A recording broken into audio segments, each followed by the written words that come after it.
जैसे आप लोग देखते हैं बाजार में गहने की दुकान, एक रोल्ड गोल्ड के गहने का दुकान है। रोल गोल्ड के गहने की दुकान पर बहुत लोगों की भीड़ नजर आएगी। वहीं चांदी और सोने के आभूषण जहां मिलते हो, उस जेवर कोठी पर अगर आप जाएं तो रोल गोल्ड के गहने की दुकान की अपेक्षा वहां कम भीड़ लगती है। हीरे जवाहरात की अगर दुकान पर चले जाएं तो वहां इक्के दुक्के आदमी मिलेंगे। जैसे हमारा बिहार राज्य इतना बड़ा है, बिहार राज्य में हीरे की दुकान न कैमूर जिले में है, न रोहतास जिले में है, न बक्सर जिले में है, न आरा जिले में है। शायद आप पटना चले जाएं, भागलपुर, दरभंगा चले जाएं, बड़े बड़े जिले में अगर चले जाएं तो शायद ही कहीं मिल जाएगी, और उसका खरीदारी करने वाले भी इक्के दुक्के लोग होंगे। ठीक उसी प्रकार से अगर कहीं नाच गान का प्रोग्राम हो तो वहां पर अधिक लोगों की भीड़ नजर आएगी। भीड़ आना भी स्वाभाविक है, क्योंकि मनुष्य के मन तरंग में जो बातें चलती हैं, जिधर उनका मन झुकाव की ओर रहता है, मनुष्य वही काम करता है। तो अगर नृत्य संगीत हो तो वहां पर ज्यादा भीड़ नजर आएगी, कथा सत्संग का कार्यक्रम हो तो वहां कम भीड़ नजर आएगी। तो यह हीरा है। जैसे आप लोग भजन में सुनते हैं कि हीरा जन्म अनमोल रे, मिट्टी में मत इसे घोल रे, ये जो मिला है फिर न मिलेगी, कभी नहीं कभी नहीं कभी नहीं। तो यह हीरा सातन पाए के किया न मन में चेत, अब पछताए होत क्या जब चिड़िया चुग गई खेत। खेत में जब फसल लगी है तो चिड़िया से, पक्षियों से हम लोग उसकी रखवाली नहीं करते। जब पक्षी और कीट पतंग फसल को बर्बाद करते हैं तो उस समय अगर किसान अपने खेत पर जाकर के रोए तो क्या फायदा। ठीक उसी प्रकार से हमने अपने जन्म को, बचपन तो बोध ही नहीं था, बचपन में हम क्या कर पाते। बचपन हमारे बस की बात नहीं है, बचपन यूं ही बीत जाता है।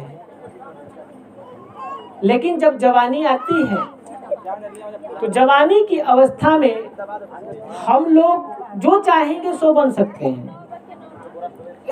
यह जो 14 साल की उम्र से लेकर के 25 और 30 साल तक जाते जाते हम जो चाहेंगे सो बन सकते हैं। अगर हम सज्जन बनना चाहें सज्जन बन जाएंगे, दुर्जन बनना चाहें दुर्जन बन जाएंगे। पढ़ लिख करके हम नौकरी पाना चाहें तो नौकरी पा सकते हैं, अच्छे पद को प्राप्त कर सकते हैं, धन कमाना चाहते हैं धन कमा सकते हैं। अन्यथा अपने जीवन को यूं ही नशे में, मोबाइल चलाने में, गंदी फिल्में देखने में, मौज मस्ती करने में, ताड़ी दारू पीने में हम चाहें तो बिता सकते हैं।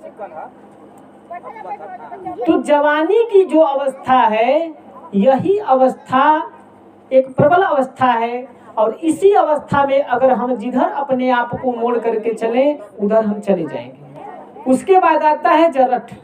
बचपन बीत गई, आपने जवानी में भी होश को नहीं संभाला, और जब जरठ आती है, 4 अवस्थाओं में शरीर की अवस्था को बांटा गया है, बचपन, युवा, जरठ, बुढ़ापा। जरठ की अवस्था आप 40 से लेकर के 60 साल की उम्र तक जाते हैं तो यह जरठ की अवस्था आ जाती है। इस अवस्था में आपके बच्चे जवान हो जाते हैं, शादी विवाह करना पड़ता है। तो जिस समय आपके बच्चे जवान हो गए, शादी विवाह करने का समय आ गया, उस समय की अवस्था को हम लोग जरठ कहते हैं। और उसी अवस्था में यह मनुष्य ज्यादा चिंतित रहता है, बेचैन रहता है, मानसिक तनाव, डिप्रेशन का शिकार होता है। उस समय में उसका धड़कन बढ़ जाता है, बीपी बढ़ जाती है। कारण क्या है? कारण यह है कि आपने अपने जवानी को यूं ही बर्बाद कर दिया। और जरठ की अवस्था आई तो आप लगे सोचने की बेटी की शादी करनी है, कहाँ से धन लाएंगे। मकान बनाने हैं, कहाँ से धन लाएंगे? अपने परिवार को अच्छे ढंग से शिक्षित बनाना है, कहाँ से धन लाएंगे? आप सोच सोच करके आप मानसिक तनाव झेला करते हैं। उस अवस्था में पति पत्नी से भी ज्यादा बिगाड़ होता है, बाप बेटे में भी ज्यादा झगड़ा होता है। तो आप धन कमाइए, कोई बुरी बात नहीं है।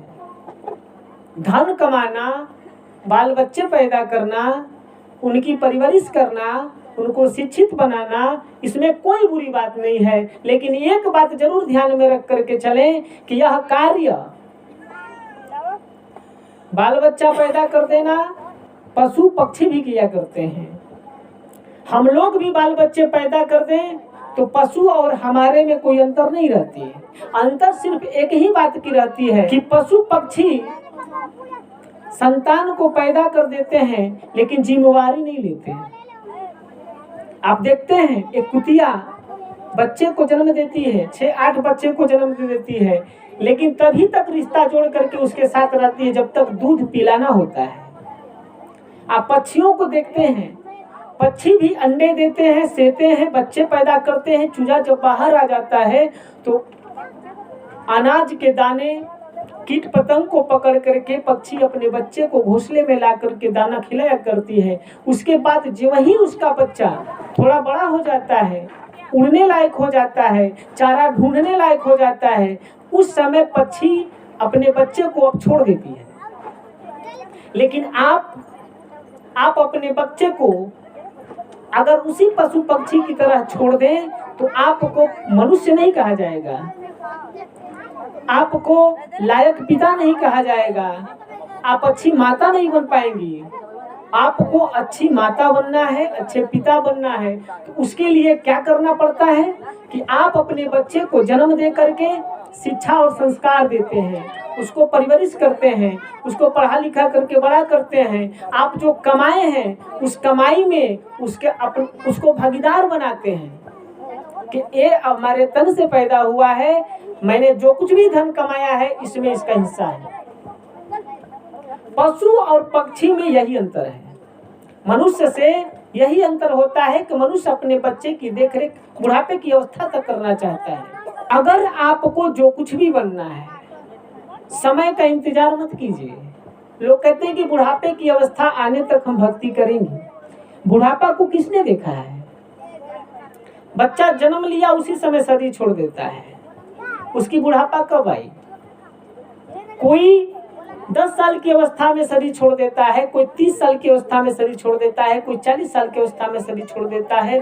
बुढ़ापा आने का इंतजार अगर आप कर रहे हैं तो यह समझ करके चलें कि अभी आपके अंदर इस संसार के विषय में पूर्ण ज्ञान नहीं हुआ है। जैसे चिड़िया, मुर्गी को आप लोग देखते हैं, पक्षी और मुर्गियां दाना छींट देते हैं तो समय समय से उसको देखा करते हैं आपकी चुगती हैं, कभी यहाँ चुगती है, कभी वहाँ चुगती, कभी वहाँ चुगती हैं। उसी प्रकार से यह जो काल है, यह जो मौत है, धीरे धीरे हमारे आंखों के सामने ही न जाने कितने लोगों को चुन लिया। इसमें कोई पता नहीं कि हमारी बारी कब आ जाएगी, कब वह हमको चुन लेगा। अब जब उसको चुनने की बारी आएगी तो हम उस समय रोएंगे, बिलखिलाएंगे, तड़पेंगे कि हम इस मनुष्य के शरीर को पा करके कुछ नहीं किए, हमने भगवान का भजन नहीं किया, हमने सत्संग नहीं किया, हमने सेवा और उपकार नहीं किया, हमने किसी का भला नहीं किया। इस संसार में आकर के हमने एक दूसरे को ठगा, हमने बेईमानी की। हमने किस लिए बेईमानी की? या धन को छोड़ करके जाना है।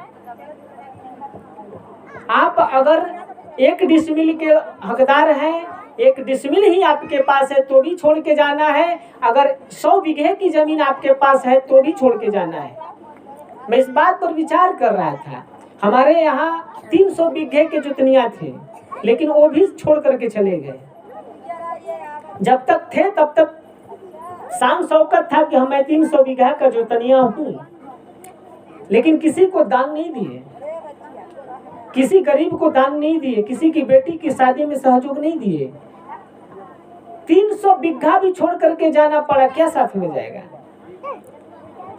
तो जब हम लोग सत्संग मिल रहा है तो सत्संग मिल रहा है तो हमें सुनना चाहिए, जहां से भी हो सके, जहां हमें समय मिले वहीं से सुनना चाहिए। और सत्संग में निकली हुई बात, हम पूरे बातों को अपने मन मस्तिष्क में न बिठा पाए, एक भी बात जरूर पकड़ लें। एक बात भी एक सत्संग में अगर पकड़ लेते हैं, उस पर अमल करते हैं, विचार करके उसको धारण करके चलते हैं, तो धीरे धीरे हम सत्य की ओर जाएंगे। पूजा क्यों की जाती है? पूजा करने से क्या होगा? भगवान नहीं चाहते कि आप हमारी पूजा करो, हम चाहते हैं कि भगवान की पूजा करें। तो पूजा क्यों करते हैं? पूजा इसलिए करते हैं कि हम सत्य की ओर चलें।